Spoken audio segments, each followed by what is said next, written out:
Hi అమ్మా, ఎలా ఉన్నారు? అందరు బాగున్నారా? ఈ రోజు బజ్జీల స్పెషలిస్ట్ సత్యనారాయణ గారిని పరిచయం చేస్తున్నా. ఈ బాబు 17 ఇయర్స్ నుంచి ఈ బజ్జీల వేస్తంలో ఫేమస్. నేను శ్రీనగర్ కాలనీలో ఉంటానమ్మా, హైదరాబాద్ లో. ఆ శ్రీనగర్ కాలనీలోనే కొంచెం ముందరికి వెళ్తే కనుక ఈ బాబుది షాప్ ఉంది. అడిగాను ఒక రోజు, నాన్న కొంచెం ఒకసారి చేసిస్తావా అని. అంటే సరేనమ్మా అని చెప్పొచ్చాడు. ఇంకా ఏం చేయాలి అన్నది ఒకసారి చెప్పు నాన్న.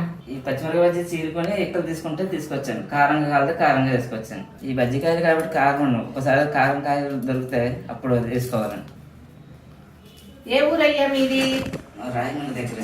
పిల్లలు ఎంతమంది నాన్న? ఇద్దరండి, పాప బాబు. ఏం చదువుతున్నారయ్యా? ఒక 9 ఒక 8. వాము ఉందండి. వాముకు సాల్ట్ వేసుకోవాలి, ఒక స్పూన్ ఉంది. ఇలా దాన్ని బట్టి వేసుకోవాలి. కొద్దిగా సన్నపిండి అయితే దాన్ని పట్టుకుని ఉంటుంది, లేదా కలుపుకున్నట్టు ఉంటుంది. అంతే.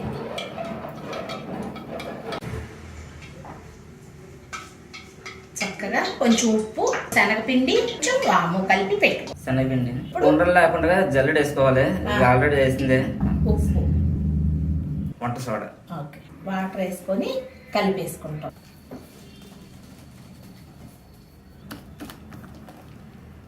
బాగా చిన్నగిన్నెలో కలుపుతారు, అది సరిగ్గా రాదండి. రాదు. ఇది బాగా కలిపి చూపిస్తేనే మంచి గుల్లగా గుల్లలాగా వస్తుంది. ఆయిల్ వేడెక్కిందండి. లేతగా వేసుకోవాలి, లేదా కాగిపోతుందంటే మాడిపోయినట్టు వస్తాయి, సరిగ్గా లేదు. అంటే లేతగా అంటే అది ఇప్పుడు సిమ్లో ఉన్నట్టు. ఎలా లాక్కుండా అనుకోండి, పచ్చిమిరపకాయ వేస్తుంది. ఓహో, కింద ఇట్లా అంటున్నాడమ్మా. ఎందుకనంటే ఒక పక్కన అట్లా పచ్చిమిరపకాయ ఏగుతుంది, నూనె లాగి బాగా కసకస బాగుంటుంది రుచి. మీరు గమనించారో లేదో చూడండి, అట్లని అదిగో అట్లా అంటున్నాడు. అదిగో గిన్నె వాలుగా పెట్టుకొని మళ్ళీ అట్లా అనుకుంటా వేస్తున్నాడు. ఇదిగో ఇట్లా ప్రతిదీ ఇలా అవుతుంది. అదే సన్నరగా ఉంటాయి కదా, ఓహో, మధ్య మిరపకాయలాగా వచ్చినప్పుడు ఇక్కడ కాగినట్టే ఇది. ఓహో, పచ్చిమిరపకాయ కష్టంగానే ఉంటది, కసుగా ఉంటది. ఓహో, పచ్చిమిరపకాయ యాగాలి ముందర. తెలిసిపోద్దండి. ఇది ఎలా ఉంది కదా, వేపేసాను. వీటిని కట్టించి కింద వేసుకొచ్చాను. ఇవి 4 కాయలు వేస్తున్నాను. 4 ఏమో బజ్జీలకి, మామూలుగా తింటాకి 4 కట్ చేస్తాం.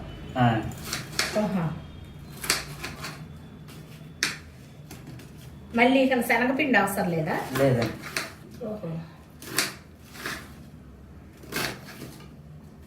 ఇది వేసుకో. ఓహో,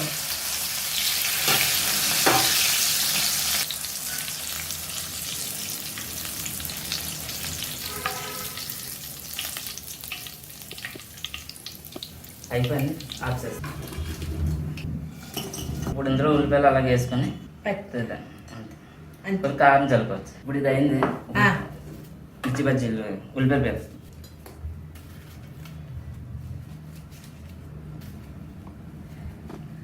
అట్లా బాగా కట్ చేసేసేసుకోవాలి.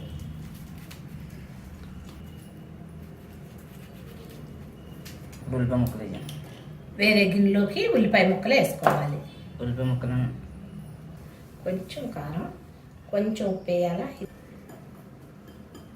అలా కలుపుకొని, అంటే నమ్మకం ఇందులో ఇందులో పిండుకోవచ్చు, లేకపోతే అప్పుడప్పుడు పిండుకుంటే సరిపోతుంది. అంటే ఇష్టమైన వాళ్ళు అలా, లేదా ఇలాగా. ప్లేట్లో ఉండగానే అలా పెట్టేస్తారు.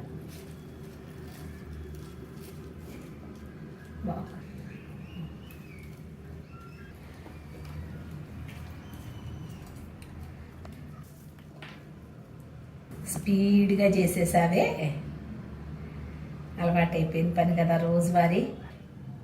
లేదా పిండిది ఉంటే పిండి తీసుకొచ్చాను, మాకు అలవాటు కాబట్టి ఇది అలా వేసేస్తున్నాం. ఎంత టకా అయిపోయింది. మీ మనవాళ్ళ కన్నా కూతురు కన్నా వచ్చినప్పుడు అందంగా అయితే బాగున్నాయి అంటారు. బయట కూడా కొనుక్కోక్కలేదు, అలా ఉంటుంది.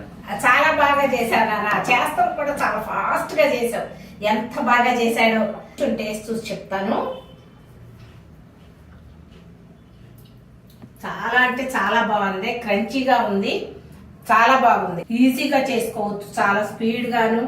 ఎంత ఒక అరగంటలో చేసేసాడు. చాలా బాగా చేశాడమ్మా. థ్యాంక్ యూ సో మచ్ అయ్యా.